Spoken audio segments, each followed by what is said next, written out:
네, 하나님 말씀 듣겠습니다. 오늘 창세기 19장 23절에서 29절 말씀으로 하나님 생각 속에 있는 사람이라는 제목으로 하나님의 말씀 나누겠습니다.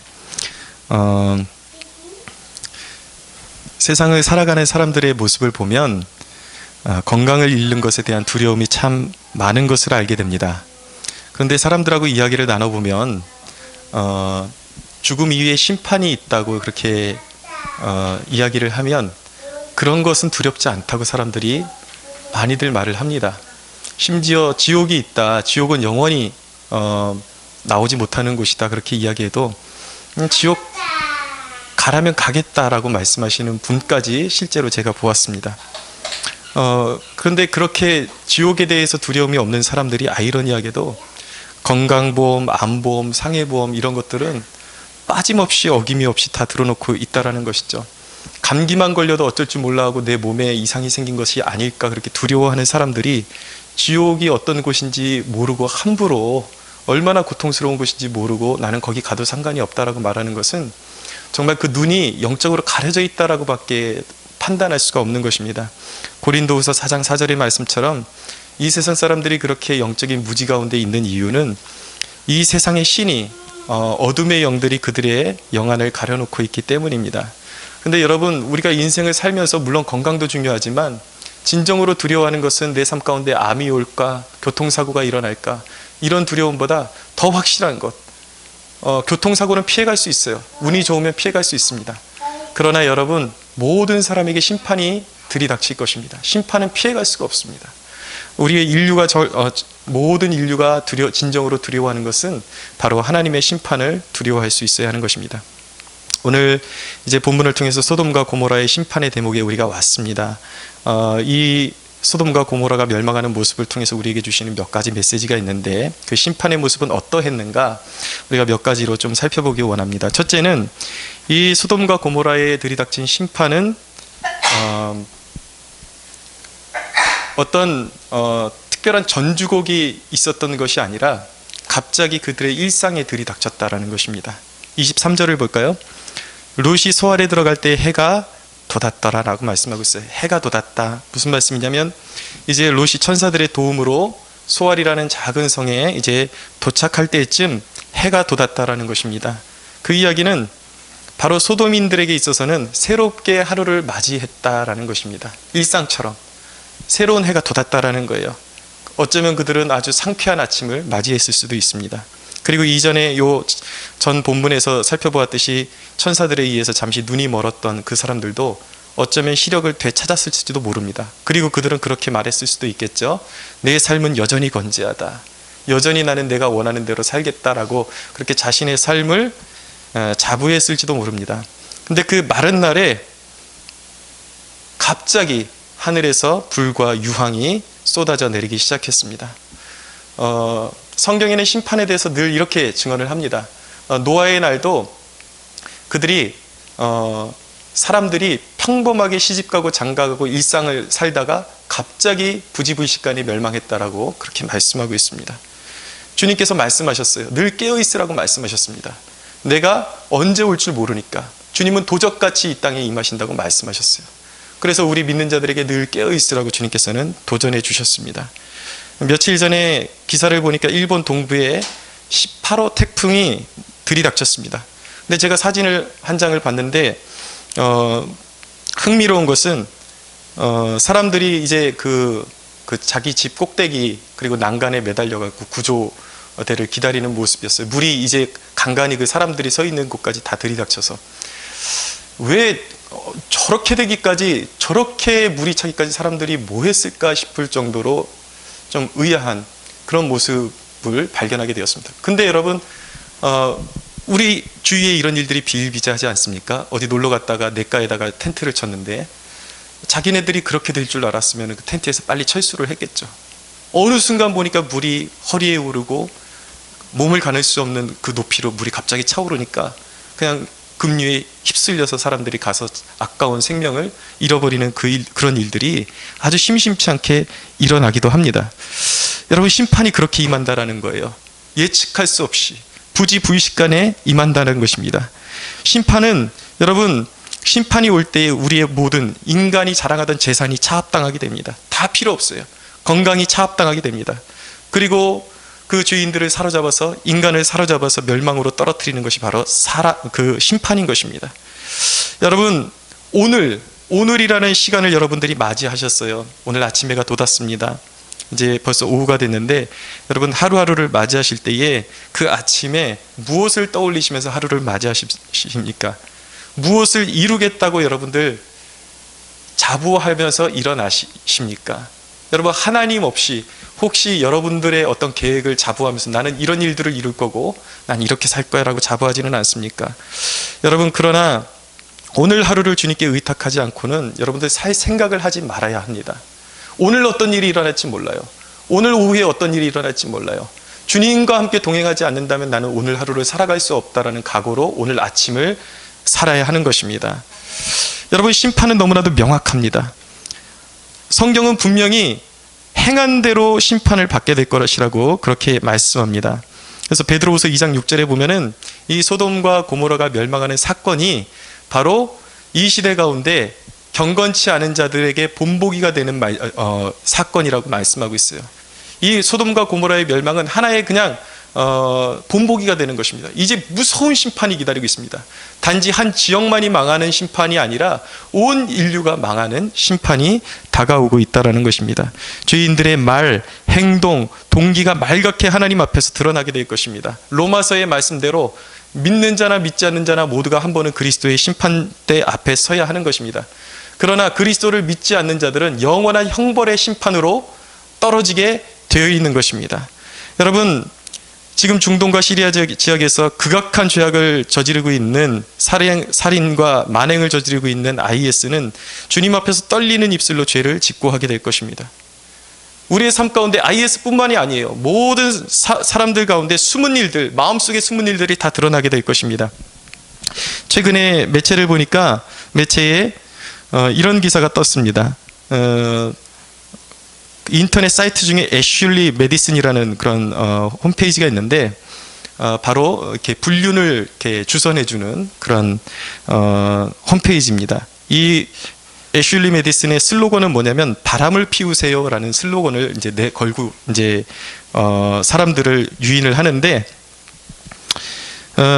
최근에 이 홈페이지가 해킹을 당해가지고 어떤 사람들이 가입했는지 다 정체가 드러났다라는 거예요. 근데 한국인 가입자만 추려서 보니까 무려 66만 명이 거기서 발견이 됐습니다. 거기 보면은 법조인들, 의사들, 그리고 심지어는 교수들, 목회자들도 어김없이 거기에 가입이 되어 있었습니다. 그래서 이제 기자들이 한 개신교 목사님의 그 실명을 이제 알아가지고 그 교회를 방문해 봤어요. 그랬더니 목사님이 하시는 말씀이 그곳이 어떤 곳인지 알아야지 성도들에게 그런 곳에 들어가지 말라고 이야기해 줄 수 있기 때문에 그것이 어떤 곳인지 내가 먼저 알아야 되기 때문에 한번 들어가 봤다라는 거예요. 여러분, 성도들이 그런 걸 알기도 원하지 않는데 왜 그런 데 들어가냔 말이에요. 구차한 변명이 있죠. 물론 제가 이제 겪어보니까 요즘은 내가 가입하지 않은 사이트에도 제가 가입돼 있는 경우도 종종 이제 발견하게 되고 이제 좀 당황스러울 때가 이제 있기도 하다라는 것을 이제 보게 됩니다. 그러나 분명한 것은 어떤 구차한 변명을 댐에도 불구하고 하나님은 그 사람의 중심을 보신다라는 것입니다. 하나님은 다 알고 계세요. 하나님은 속일 수 없습니다. 사람에게는 이러이러한 구차한 변명을 댈 수 있어도 하나님께는 그 숨은 동기까지 다 드러나게 될 것입니다. 여러분, 제일 두려운 것이 무엇인지 아십니까? 성도에게 있어서 성도의 믿음이 진짜였는지 가짜였는지 주님 앞에서는 말갛게 드러나게 될 것입니다.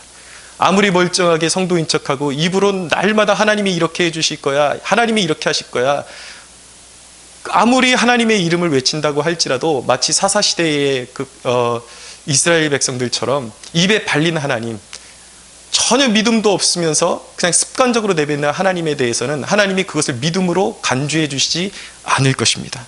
반드시 거기에 대한 심판이 임할 것입니다. 여러분은 하루를 시작하는 아침에 무엇을 다짐하십니까? 여러분의 오후가 갑자기 사라질 수도 있습니다. 내일을 보지 못할 수도 있습니다. 젊은이들도 마찬가지예요. 멀쩡하게 나갔던 젊은이들이 갑자기 오후를 맞이하지 못하고 싸늘한 그런 시신으로 돌아오는 경우도 얼마나 많습니까? 사람의 하루 일은 누구도 장담하지 못하는 것입니다.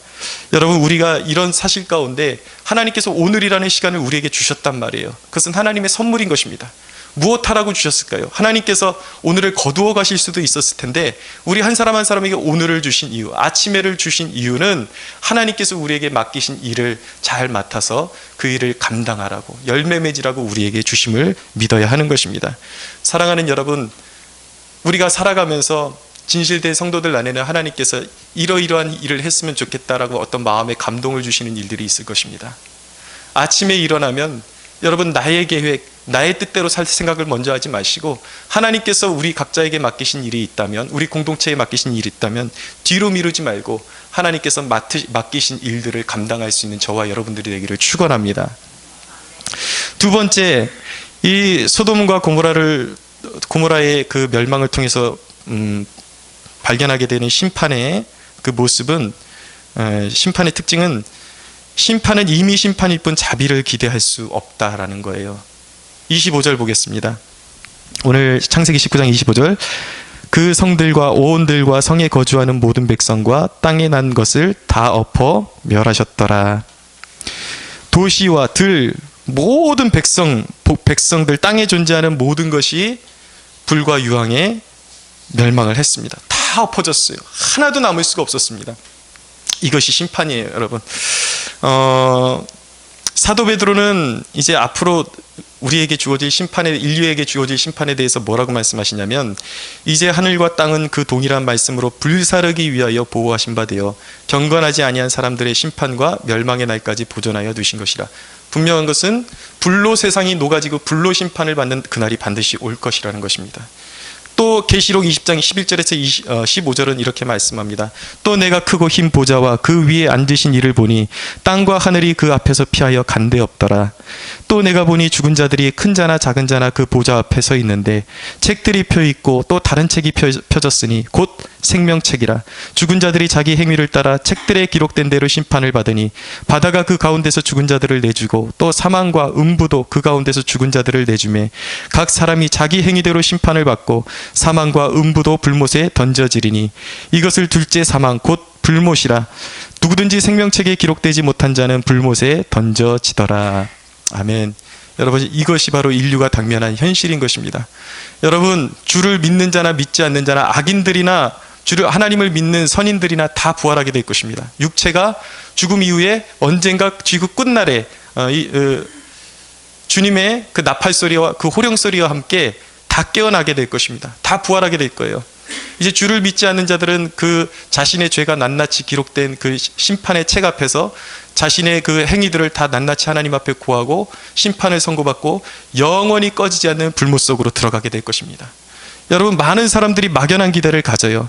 천국에 못 가면 누가 지상에서 나를 위해서 빌어주겠지. 누군가가 나를 위해서 기도해주면 내가 다시 천국으로 갈 수 있지 않을까.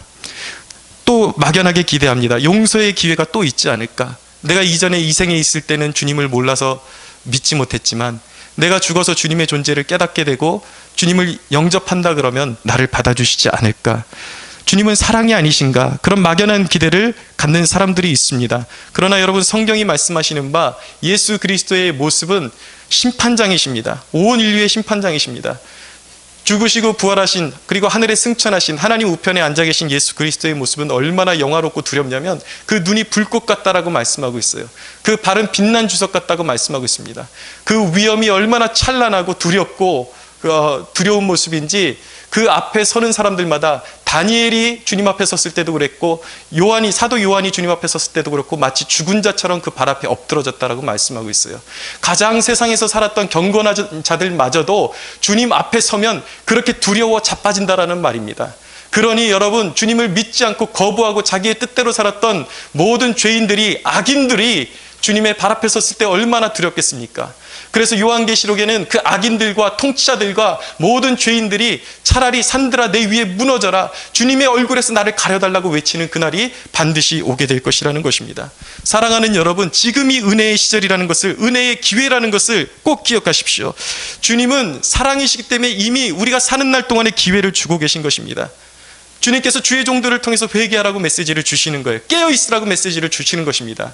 주님과 종국적으로 주님의 세우신 종들을 통해서 이 심판의 메시지와 회개의 메시지를 거부한 사람들, 이 모든 사람들은, 주님의 메시지를 멸시한 사람들은 반드시 영원한 형벌을 받게 될 것입니다.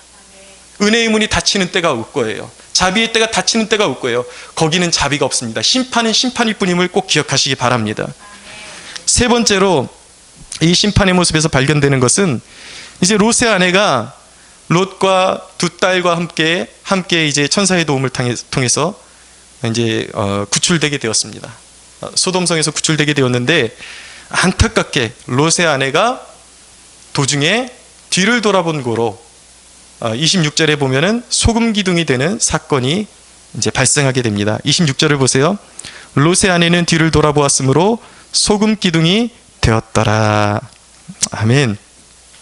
여러분, 근데 왜 소금 기둥이 되었는가? 하나님의 명령을 무시했기 때문입니다. 이 17절을 보세요.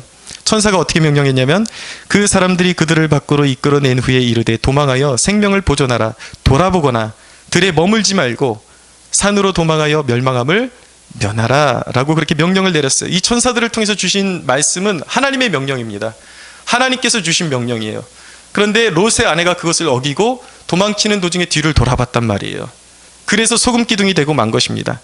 많은 학자들은 이 롯의 아내가 뒤를 돌아본 이유가 그곳에 쌓아둔 재물 때문이었다, 재물에 대한 미련 때문이었다라고 그렇게 동의를 합니다. 여러분, 롯의 아내의 모습이 안타까운 이유는 무엇입니까? 차라리 그 안에서 멸망했다면 할 말이 없죠. 근데 하나님께서 구출의 기회를 주셨어요. 천사들을 통해서 끌어내 주셨음에도 불구하고, 이미 절반쯤 구출이 되었음에도 불구하고 구원의 반열에 이르려고 하다가 결국 중간에서 뒤를 돌아보고 세상에 대한 미련을 끊지를 못해서 소금 기둥이 되고 말았던 것입니다. 여러분, 주님은 우리를 세상의 소금이 되라고 이렇게 말씀하셨습니다. 세상의 소금, 세상의 그런 부패를 막고 방지하고 세상에 좋은 맛을 내라고, 하나님 살아계심을 증거하고 복음을 증거하라고 우리를 세상의 소금으로 부르셨습니다. 그런데 이 롯의 아내 이 여인은 세상의 소금이 되지 못하고 소금 기둥이 되어버리는 그러한 불행을 맞이하고 말았습니다. 우리 주위에는 그런 경우들이 있을 수 있어요. 주위 사람들을 통해서 끊임없이 권면을 받고 교회에 나오십시오. 그리고 교회에 끌려 나왔어요. 거기까지 좋아요. 진리의 말씀을 들었어요. 그래서 진리를 받을 수 있는 기회가 있었음에도 불구하고 거기서 완전히 주님을 위해서 삶을 드리면 되는데, 여전히 주님보다 세상을 더 사랑하기 때문에 교회는 나오지만, 멀쩡하게 교회는 앉아있지만 세상의 소금이 되지 못하고 소금 기둥처럼 쓸모없는 인생이 되어버린 사람들이 얼마나 많습니까? 몇 년 전에 그런 사건이 있었습니다. 조양은이라는 아주 무시무시한 그런 이름 있는 깡패가 있었습니다. 이 깡패가 감옥에 갇히게 되었어요. 그런데 그곳에서 전도를 받고 자기가 개종을 하게 되었다고, 그러면서 이제 매스컴 앞에 나오는데 한쪽에 성경책을 커다란 것을 끼고 나와가지고 자기가 전도사가 됐다고 그렇게 이제 떠들썩하게 회자가 되었습니다. 그런데 앞에서는 성경책을 끼고 다니고 뒤에서는 예전에 하던 그 짓거리를 잊어버리지를 못하는 거예요. 사람들을, 영화 관련된 그런 제작자들을 두들겨 패고 또 돈을 갈취하고 또 악한 일에 손을 대는 그 더러운 습성을 끊지를 못했던 것이죠. 앞에서는 하나님께 자신의 삶을 드렸다고 말해놓고 뒷구멍으로는 다른 짓을 하고 여전히 힘을 자랑하고 쾌락을 사랑했어요. 그의 인생은 결국 진정으로 세상의 소금이 되는 역할이 아니라 세상에 하나님의 이름에 먹칠을 했을 뿐이고, 그의 인생은 소금 기둥이 되어버렸습니다. 쓸모없는 인생이 되어버렸어요. 아무도 그를 믿어주지 않아요. 이제 여러분의 삶 가운데 헌신의 발목을 잡는 그런 세상의 즐거움이나 쾌락을 벗어 버리십시오. 그것이 사는 방법입니다. 하나님이 여러분들을 위해서 그렇게 말씀하시는 것입니다. 모든 여러분들의 발목을 잡는, 하나님께로 나아가는데 방해가 되는 모든 사슬들을 끊어버릴 수 있게 되기를 바랍니다. 여러분, 성경에 아간이 왜 멸망했습니까? 겉은 하나님의 백성으로 살았지만 받쳐진 물건을 도둑질했어요. 그런 사람들이 있습니다. 사람들에게는 삶을 하나님께 드렸다고 자랑해요. 교회도 열심히 나옵니다. 그런데 자신의 삶을 사람들 앞에서는 하나님께 드렸다 그래놓고 삶의 목적은 자기의 기쁨을 위해서 여전히 살고 있는 사람들이 얼마나 많습니까? 이것이 바로 우상의 본질인 것입니다. 여러분, 이런 사람들의 특징을 보면 별일이 없을 땐 기도회에 잘 참석해요. 근데 결정적으로 자기에게 유익을 주는 사람들이 만나자고 하거나, 아니면 기도회보다 좀 더 땡기는, 주일 예배보다 좀 더 땡기는 뭔가가 있으면 그냥 쉽게 빠져버리는 사람입니다. 이런 사람들은 봉사도 이렇게 합니다. 하나님을 경외함이 없어요. 하나님 앞에 신실함이 없습니다. 늘 시간이 남을 때는 어슬렁어슬렁 봉사하는데 나와서 어슬렁거리다가 자기의 유익이 되면 쉽게 그냥 봉사도 걷어치우고 그냥 자기의 즐거움을 주는 대로 그냥 빠져버리는 사람들, 다 이 롯의 아내와 같은 사람들이에요. 아직도 세상 미련을 잊지 못한 사람들입니다.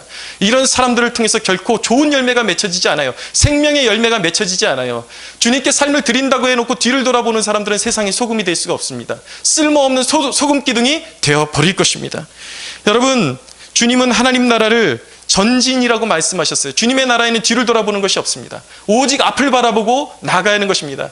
여러분들 달리는 경주말들을 보면 이 양쪽 눈을 가리죠. 이 양쪽을 가리죠. 눈 주위를 가리죠.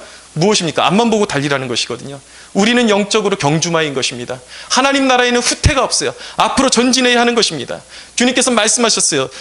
어떤 사람이 와서 자기의 그 형제들을, 자기의 부모를 살피고 그리고 나서 이제 집안의 일들을 처리하고 나서 주님을 따르겠습니다. 그렇게 이야기하니까 예수님께서는 그에게 뭐라고 말씀하셨냐면, 손에 쟁기를 잡고 뒤를 돌아보는 자는 하나님 나라에 합당하지 않다라고 말씀하셨어요. 세상에 미련을 두면 안 되는 것입니다. 주님은 오늘도 우리를 그냥 따르라고 말씀하십니다. 뒤를 바라보지 말고 복음을 위해서 나와 함께 고난도 같이 받자라고 말씀하십니다. 왜입니까? 내가 가는 길에, 너희가 가는 길에 광야에 샘을 내줄 것이고 사막에 내가 길을 내줄 것이다 라고 주님이 말씀하시는 거예요. 내가 너희에게 썩지 않는 영원한 나라를 줄 것이니 뒤를 돌아보지 말고, 지금 당장은 고난이 있겠으나 참으라는 것입니다. 끝까지 나를 따르라는 것입니다. 그 길이 멸망을 면하는 길이요, 그것이 생명의 길이요, 그것이 영원한 길임을 믿고 따르라고 주님은 말씀하시는 것입니다. 할렐루야. 이런 결단이 있게 되기를 축원합니다. 마지막으로 우리에게 주어지는 본문은, 우리가 왜 주저없이, 우리에게 고난도 있어요. 우리에게 참 비참한 것처럼 보이는 일들이 비일비재하게 그리스도인들의 삶 가운데 있습니다. 그럼에도 불구하고 우리가 롯의 아내처럼 뒤를 돌아보지 않고 망설이지 않고 주님만 따라갈 수 있는 그 가치가 과연 무엇인가? 27절에서 28절을 보십시오.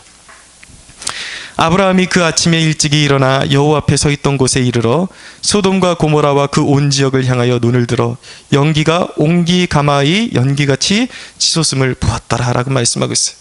한쪽에서는 멸망이 이루어지고 있습니다. 그런데 아브라함은 멸망하는 소돔을 유유히 바라보고 있습니다. 여러분, 이것이 얼마나 놀라운 비밀이요 그리스도인의 영광인지 아십니까? 세상이 다 멸망할지라도 그리스도인은 결코 멸망하지 않습니다. 여러분, 거듭난 자와 자연인의 근본적인 차이를 아십니까? 주의 성령으로 거듭난 자와 아직도 죄악 가운데서 그 옛사람의 모습을 그대로 가지고 있는 믿지 않는 자연인의 그 차이가, 근본적인 차이가 무엇인지 아십니까? 한 집안에 여러분 똑같이 보이는 사람들이 있을 수 있어요. 외모로 보면은 다 똑같아 보입니다. 그 사람이 그 사람 같아요. 어떻게 보면은 어떤 면에서는 믿는 사람이 믿지 않는 사람보다 더 연약해 보이고, 어떻게 보면 도덕적으로도 조금 더 뭔가 딸리고, 세상적으로 딸리고, 지식도 딸리고, 모든 면에 있어서 딸려 보일 수도 있어요. 그러나 그 두 사람은 근본적으로 다른 사람이에요. 여러분, 그 주를 믿는 거듭난 사람과 자연인의 차이는 하늘과 땅 차이인 것입니다. 그 중에 한 사람은, 성령으로 거듭난 사람은 그 신분이, 그 실체는 그 사람이 속한 나라가 다르다라는 것입니다. 그 사람은 하늘나라의 시민이에요. 동일한 방에 앉아있지만 또 한 사람은, 믿지 않는 사람은 멸망당할 사람이라는 거예요. 눈에 보이지 않지만 가시적으로는 거듭난 그리스도인이 더 초라해 보일 수 있지만 그 근본적인 차이는 하늘과 땅 차이라는 것입니다. 자연인이 거듭난 사람을 따라올 수 없어요. 그런 면에서 거듭난 사람은 세상의 어떤 지식인보다, 과학자보다 탁월한 사람인 것입니다. 왜냐하면 그는 하늘을 소유한 사람이기 때문입니다. 할렐루야. 생명을 소유한 사람이기 때문이에요. 완전히 다른 것입니다. 여러분, 거듭난 성도의 영광과 그 위엄을 아십니까? 예수님께서 요한복음 5장 24절에 말씀하셨어요. 내가 진실로 진실로 너희에게 이르노니 내 말을 듣고 또 나 보내신 이를 믿는 자는 영생을 얻었고 심판에 이르지 아니하나니 사망에서 생명으로 옮겼느니라. 요한복음 11장 25절에서 26절, 나는 부활이요 생명이니 나를 믿는 자는 죽어도 살겠고 무릇 살아서 나를 믿는 자는 영원히 죽지 아니하리니 이것을 내가 믿느냐. 할렐루야. 여러분, 믿는 자는 예수 그리스도와 함께 부활을 함께 받게 될 것입니다. 할렐루야. 우리는 죽어도 살 것입니다. 우리는 부활할 거예요. 영원한 유업을 이어받게 될 것입니다. 하나님 나라에서 영원한 안식과 평강과 하늘의 상급을 받게 될 것입니다. 믿으시죠? 할렐루야. 여러분은 거듭나셨습니까? 제가 지금 물어보고 있는 것은 교회에 다니냐고 묻고 있지 않습니다. 거듭난 사람은 어떤 사람입니까? 예수님이 왕 되신 사람이에요. 죄를 벗어버린 사람입니다. 세상의 어떤 즐거움보다 주님의 계명에 즐거움으로 순종할 수 있는 사람, 이 사람이 거듭난 사람입니다. 저는 이 시간 성령님께 구하고 싶습니다. 주님의 그 나라의 부요함과 풍성함을 우리 모두가 깨닫게 해달라고 기도합니다. 할렐루야. 여러분, 거듭난 사람과 자연인은 물과 기름 같아요. 여러분, 한 장소에서 예를 들어서 전쟁터라고 생각해 보자고요. 폭탄이 떨어졌어요. 10명이 죽었습니다. 근데 그 중에 한 사람은 거듭난 사람이에요. 여러분, 똑같이 폭탄에 죽었어도 이 거듭난 사람은 죽음이 그를 삼킬 수 없습니다. 그의 생명은 생명싸게 쌓여 있습니다. 사망이나 멸망이나 그 누구도 세상의 관점으로 볼 때는 10사람 다 저주받은 것처럼 보일 수 있어요. 운이 없었던 것처럼 보일 수 있어요. 그러나 여러분, 거듭난 하나님의 자녀는 멸망하지 않는다라는 것입니다. 죽음도 그를 삼킬 수 없다라는 것입니다. 거듭난 그리스도인은 예수의 능력으로 말미암아, 성령의 능력으로 말미암아 어떤 역경도 고난도 이기고 말 것입니다. 할렐루야. 여러분, 27절을 보세요. 거듭난 사람과 자연인은 삶의 목적 자체가 달라요. 27절에 보니까 아브라함이 그 아침에 일찍이 일어나 여호와 앞에 서 있던 곳에 이르러 라고 말씀하고 있어요. 여러분, 거듭난 사람과 자연인은 아침을 깨우는 목적도 다릅니다. 여러분, 아브라함은 하나님을 섬기기 위해서 아침을 깨우는 사람이었어요. 그러나 자연인은, 죄인들은 멸망할 세상을 섬기기 위해서 아침에 일어나는 것입니다. 여러분, 거듭난 하나님의 백성들은 돈을 벌어도 하나님의 영광을 위해서, 정말 가치 있고 생명을 살리는 일에 쓰기 위해서 돈을 버는 것입니다. 자연인은 오직 자기의 행복을 위해서, 이 땅만을 위해서 돈을 버는 사람들이에요. 진정으로 거듭난 백성은 하나님의 영광을 위해서 공부하는 사람들입니다. 그러나 자연인은, 하나님이 그 마음에 없는 사람들은 자기의 축복과 자기의 영달과 이 땅만을 위해서 공부하는 사람인 것입니다. 삶의 목적이 달라요. 똑같은 사람들이 공부하고 있는 것 같고 똑같은 사람들이 이 자리에 있는 것 같지만 저마다 삶의 목적이 다르고 그 사람의 근본이 다르다는 것입니다. 한 사람은 거듭난 사람이요, 한 사람은 멸망할 사람이라는 거예요.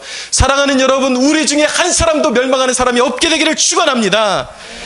여러분, 그러나 여러분, 거듭난 하나님의 자녀들이 추구해야 될 삶의 자세는 무엇일까요? 우리의 소원함이, 우리가 진정으로 거듭났다면 이왕에 거듭난 바에 우리가 어떤 사람이 되기를 소원해야 될까요? 29절을 보겠습니다. 함께 한번 읽어볼까요? 시작.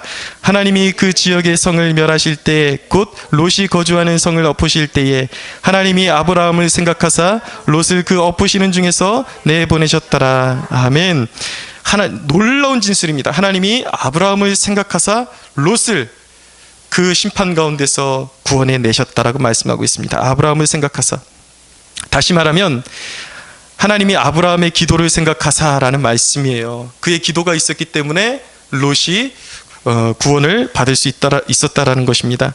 여러분, 아브라함의 기도에는 하나님이 움직이지 않으시면 안 되는 그 무언가가 있었습니다. 그것이 바로 전심이라는 거예요. 전심 어린 기도.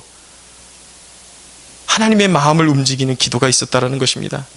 여러분, 타락한 세상에서 영혼들을 깨우고 이 땅에 이 위태한 이 민족 가운데 전쟁을 막고 교회의 부흥을 가져오는 힘이 어디에 있습니까? 정치력에 있습니까? 군사력에 있습니까? 교육에 있습니까? 여러분, 우리의 가정의 미래와 교회의 미래와 나라의 미래는 누구에게 있습니까? 여러분, 우리가 믿어야 하는 사실은 전심을 쏟아붓는 기도의 사람에게 이 나라와 우리 가정과 교회의 미래가 있음을 믿으십시오. 여러분, 하나님이 막대한 결정을 내릴 때 생각나는 그 한 사람이 되기를 소원하십시오. 여러분들의 얼굴이 떠오르면 하나님이 어떤 결정을 내리실 때 여러분들이 떠오르고 여러분들의 소원을 들어주실 만한 믿음을 갖게 되기를 축원합니다. 저는 그런 소망이 있어요. 이 땅의 교회 안의 청년들의 상태는 마치 롯의 아내와 같다라는 생각을 갖게 됩니다. 모두가 믿는다고 하지만 사사시대예요. 자기가 정의한 대로 믿습니다. 거룩에는 관심이 없어요. 그냥 무조건 그냥 손에 주어지는 것, 내가 윤택한 삶을 살고 그냥 부유해지면은 내가 축복받은 사람이지, 그것밖에 몰라요. 거룩에 대해서는 모르는 세대입니다. 그래서 이 땅의 청년들은 술 마시고 방탕하며 여전히 세상과 똑같이 사는 그런 모습을 보이고 있습니다. 기도하기를 선택하기보다 여전히 게임을 즐거워하고, 그리고 시간이 없다고 하면서도 인터넷은 2-3시간씩 집착하고 아르바이트에 매여 있기를 원하는 세대. 물론 삶이 어려워서, 재정적으로 어려워서 아르바이트 하는 것은 맞는 거예요. 그것은 건전한 자세인 것입니다. 그러나 돈 몇 푼 더 벌자고 주일 예배에 참석하지도 않고 결단하지도 않고 오히려 돈 조금이라도 더 버는 데만 매여 있는, 하나님을 섬기는 일에는 관심이 없고 오로지 조금만 더 돈 모으는 일에만 관심이 있는 그러한 사람들을 말하고 있는 것입니다. 이 세대가 그렇다라는 것입니다. 여러분, 하나님께서 어쩌면은 이 세대의 청년들의 모습을 보고 촛대를 옮기실지도 몰라요. 그러나 여러분, 저는 소원하는 바가 무엇이냐면 이 세대에게서 촛대를 하나님께서 옮기시려고 할 때에 하나님 마음에 떠오르는 그 한 사람이 제가 되고 싶습니다. 저는 그런 소원함이 있습니다. 하나님께서 나의 기도를 들으시고 이 땅의 청년들에게서 촛대를 옮기지 마시고 하나님의 사랑과 긍휼을 그대로 두시고 이 땅의 청년들에게 영적인 부흥을 주시기를 소망하는 것입니다. 사랑하는 여러분, 저는 그런 소원함이 있습니다. 세속화라는 파도가 이 땅을 범람해 올 때에 그 세속화를 막는 뚝처럼 저는 쓰임받고 싶습니다. 사랑하는 여러분, 이 소원함이 저와 여러분 모두에게 있기를 축원합니다. 여러분, 현대인들은 지나치게 축소된 복음밖에 몰라요. 시대 속의 모든 경건한 복음주의자들은 뭐라고 말했냐면, 잘 들으십시오.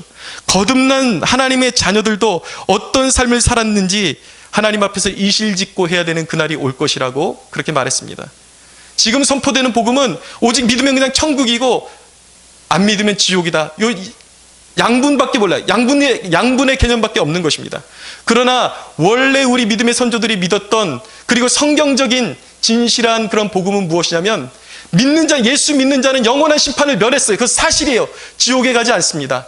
그러나 천국에 가는 사람들도 이 땅에서 어떻게 살았는지를 주님 앞에 고해야 된다는 것입니다. 그것에 따라서 상급이 나뉜다라는 것입니다. 상급의 차이가 있어요. 삶의 질이 다르다라는 것입니다. 그래서 여러분, 경건한 복음주의자 중에 에이든 토저 같은 분은 이렇게 말했습니다. 내가 하나님께 죄를 범한 것만 두려운 것이 아니라 하나님의 뜻대로 하지 않은 것까지 고백해야 할 일이 심히 두렵다라고 그렇게 고백을 했습니다. 많은 사람들이 십자가에서 구원받은 강도 같은 삶을 살기를 원해요. 그냥 끝자락에서, 삶의 끝자락에서 예수님 믿고 천국 가면 되는 것이지, 여러분, 그게 마음대로 됩니까? 마음대로 되지 않습니다. 여러분, 이 강도가 살아생전에 그 젊은 날을 하나님께 그 인생을 바쳤다면 얼마나 더 가치 있는 인생을 살았을까요? 그의 삶 가운데 얼마나 더 풍성한 열매가 맺혀졌겠습니까? 여러분, 우리가 사는 날 동안의 시간을 낭비하지 말고 단 한순간이라도 하나님께서 영광 받으시도록 살아야 하는 것입니다. 그것이 바로 우리의 삶의 열매여 상급이 될 줄로 믿어야 하는 것입니다. 그러나 이 시대를 살아가는 많은 그리스도인들이 어리석어요. 마치 십자가상에서 주님을 영접하고 간신히 구원받은 강도처럼 이 땅은 내 마음대로 막 살아가다가, 내가 원하는 대로 살아가다가 날도둑처럼 그냥 낼름 마지막 날에 천국만 들어가면 되겠지라고 그렇게 살아가는 사람들이 너무나도 많다라는 것입니다. 아닙니다, 여러분. 이 땅을 가치 있게 사십시오. 그 모든 것이 하나님 나라에서 저와 여러분의 상급이 될 줄로 믿으시기 바랍니다. 요 근래에 유행하는 말이 불같은 금요일이라는 단어예요. 금요일을 불금이라고 말합니다. 이 땅의 젊은이들이. 이 세대가 불금이라고 말합니다. 왜입니까? 이제는 한 주간을 일하고 이제 시간이 많이 남으니까 불같이 몸을 불태우면서 술 마시고 향락을 즐기자는 의미예요. 불금입니다, 여러분. 아닙니다. 그렇게 살아서는 안 되는 거예요. 여러분, 오직 우리가 이 땅을 살아갈 때 하나님의 영광을 위해서 살아간 것만 영원히 남게 될 것입니다. 모든 것은 불에 태워질 거예요. 심판이 있습니다. 그렇게 살아서는 안 되는 것입니다. 여러분, 불금이 아니라 우리 모두에게, 이 땅의 청년들에게 금요일은 기도하는 금요일이 되어야 할 줄로 믿습니다. 사랑하는 여러분, 세상의 기억 속에서 사라지는 인생을 택하지 마십시오. 하나님의 기억 속에 영원히 남을 인생을 선택할 수 있는 저와 여러분들이 되기를 주 예수의 이름으로 축원합니다. 우리 하나님께 영광의 박수 올려드리겠습니다.